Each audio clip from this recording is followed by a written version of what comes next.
So another Boodle time with Papa P. Okay, so for today's vlog, meron tayong Boodle for mousetrap. Okay, so ito lang yung mga need mo. Hanap ka lang ng bin na parehas ng size ng mousetrap na to.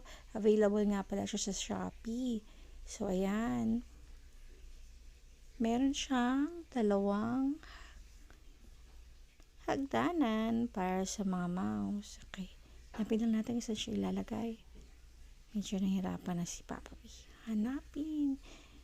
Ayan. So, nag-fit na. Okay. So, actually, dalawa pala talaga siya. Napdaanan. Sa left and right natin siya ilalagay. Okay. So, ganun lang yun. Kadali, mga kabudol. Woo! Ang pinaka-last ay hanap ka ng ilalagay mo na any kind of food. So, ang kanilang recommended ay ilagay mo ang peanut butter. Wow!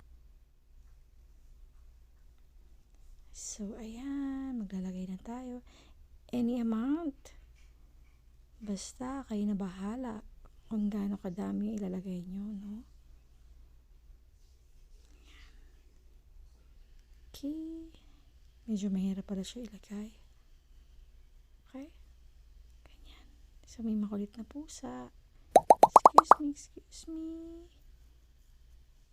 Yan, para sa aming Vivo. Our little cat. Okay. Ayan, so dagdagan pa natin, mga kabudol. Okay. Ayan. Mukhang okay na siya.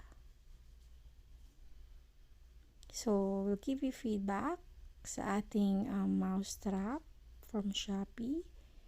If ito ba ay effective talaga. Okay? Wait na lang po for another vlogs for the result.